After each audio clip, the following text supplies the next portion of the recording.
Hey there, it's Kay, and thank you so much for joining me for today's budget video where I'm going to be sharing with you guys for my second paycheck of August my real income and real expenses, so all the real numbers compared to the estimated numbers from my original monthly budget. If you've been following me on my journey here so far, I just want to say thank you so much for coming back. And if you're new to my channel and my journey, I would love to have you follow along by subscribing down below because it's free. It really helps me out, and I am on the road to 1,000 and I'm getting pretty dang close. So I'd love to have you follow along. And you can also follow me on Instagram at KBudgetPlans so that you can keep up with me in between uploads.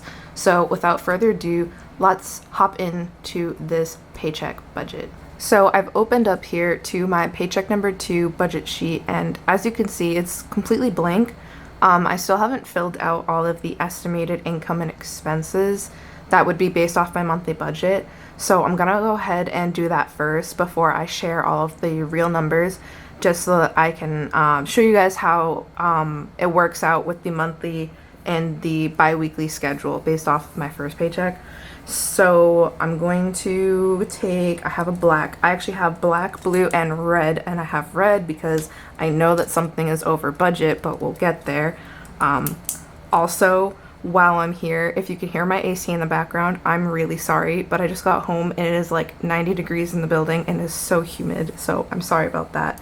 But let's fill in all this estimated stuff. So I know that I was only estimated income from work and from my rollover money, but I used my rollover money off of paycheck 1. Yeah, so it'd only be estimating my regular paycheck, which split in 2, so 12. Yeah, so 1,200 is what I would be estimating for income. And then I normally only pay 2 expenses, my Adobe and my rent. So I paid up UMass Lowell. Yeah, so Adobe and rent would be my only fixed expenses. So Adobe is normally 16, and then rent I budgeted, what, 900 for the month? Yeah. So that would add up to 916. I grab my calculator over here.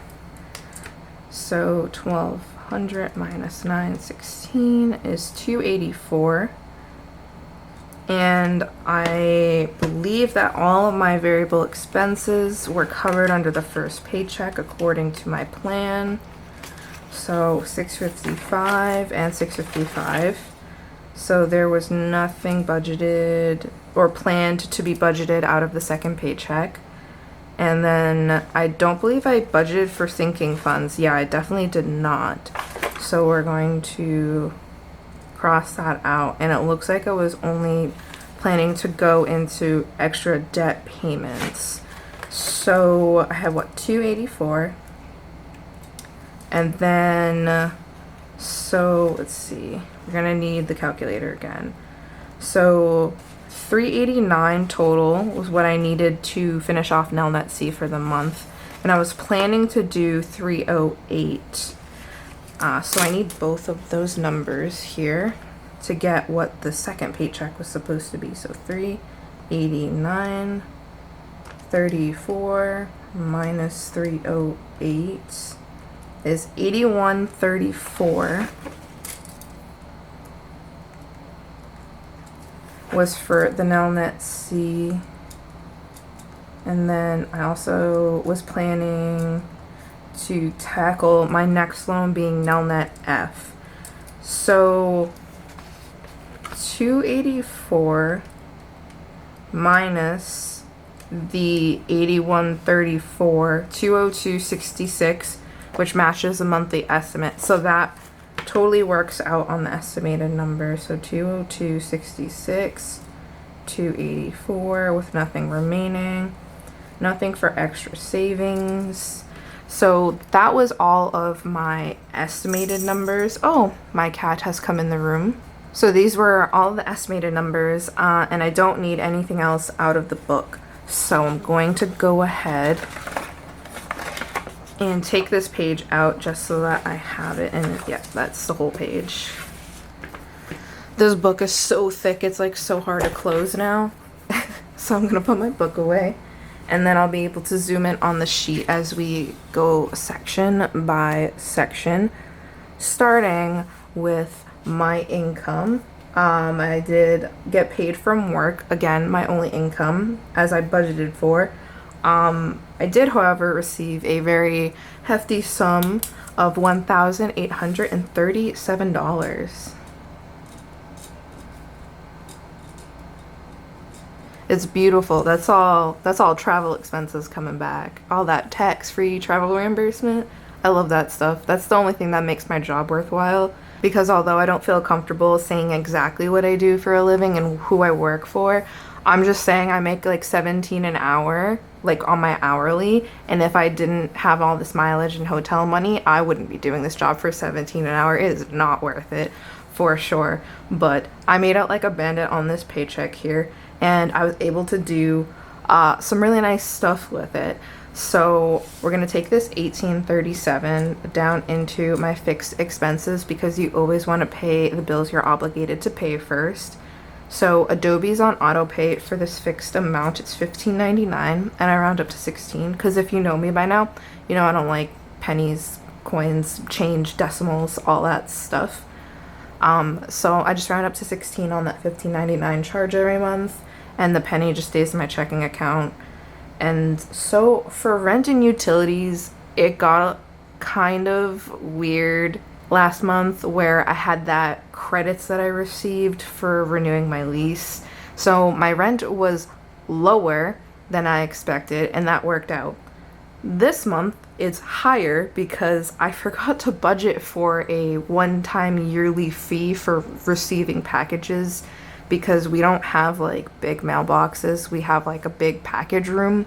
So that was a one-time fee of $50 that I forgot to budget for.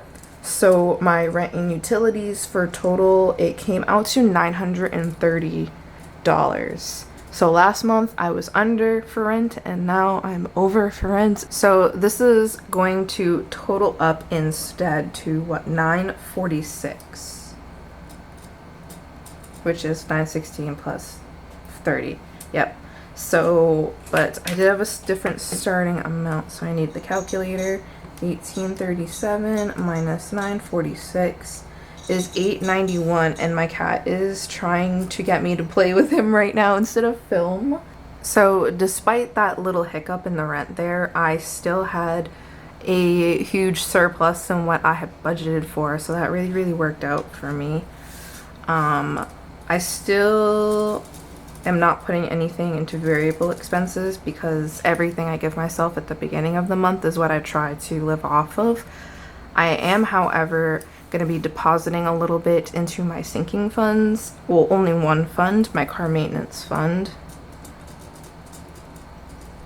And I'm going to put $200 in there. So I had $891, and I want to put $200 in there just to replenish the cost of getting my 2 tires that I had to buy. They came out to about $194, so I'm basically just replenishing that money that I took out, just to have a little bit of savings buffed up again, because I have more maintenance to look forward to. I actually made a reel because I had to get my oil changed and a few things, so I did make a little reel about my car maintenance coming in clutch there. If you haven't checked it out, I'll try to have it in the card up there, but it should be on my channel page anyway if you want to look at it and leave me some feedback, because it was my first time making a short or a reel. I posted it on Instagram too, and nobody liked it. I'm so sad about that. But anyway, continuing on the budget, I only put $200 in sinking funds, so I had $691 left over. But if you remember from paycheck number 1 budget, the real number budget, I had enough to pay off Nelnet C off of that paycheck, so I'm actually not making any payments on it because it's paid off. So I don't even need to worry about it anymore. So this $691 is going to go right into Nelnet F. So that is going to zero out the budget for me with no extra savings.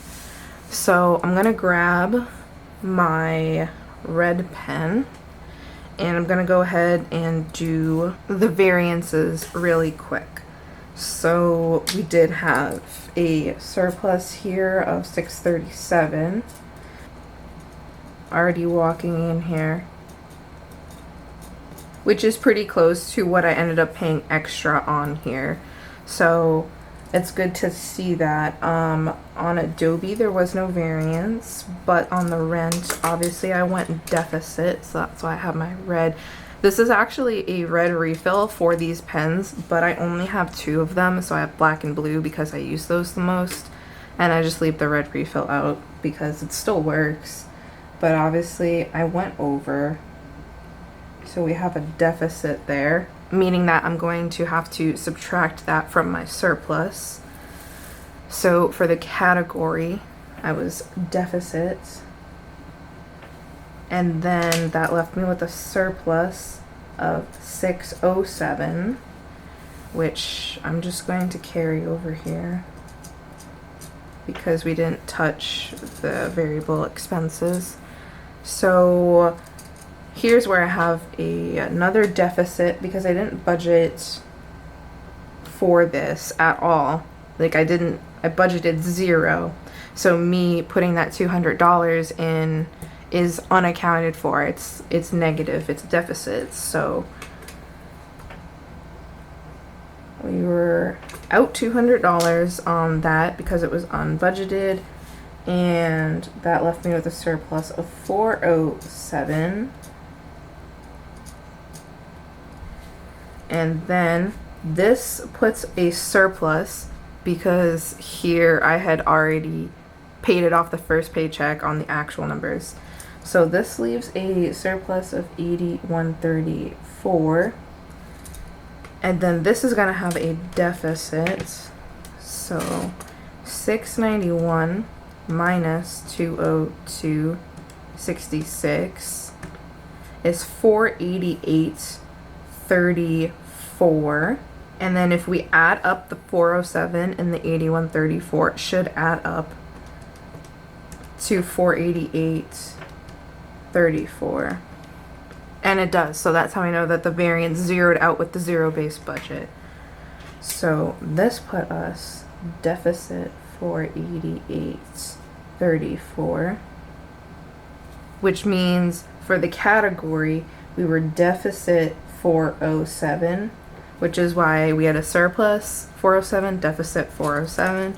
We'll zero out the budget. So here we are. I've just completed my second paycheck budget of August. We're at the end of August already. Gonna be walking into September. I'm gonna be starting school. The year has just been going by so fast, but I guess time flies when you're having fun. And I've been having a lot of fun paying this debt down. And I can't wait to log all of August's progress in the upcoming debt update, and to finally be able to work on a debt payoff plan for the rest of the year. But if you made it to the end of the video, thank you so much for watching. I really do appreciate it. And if you're not already following me on my journey, be sure to do so down below by hitting subscribe. And I hope to see you down in the comment section, and I hope to see you in the next video.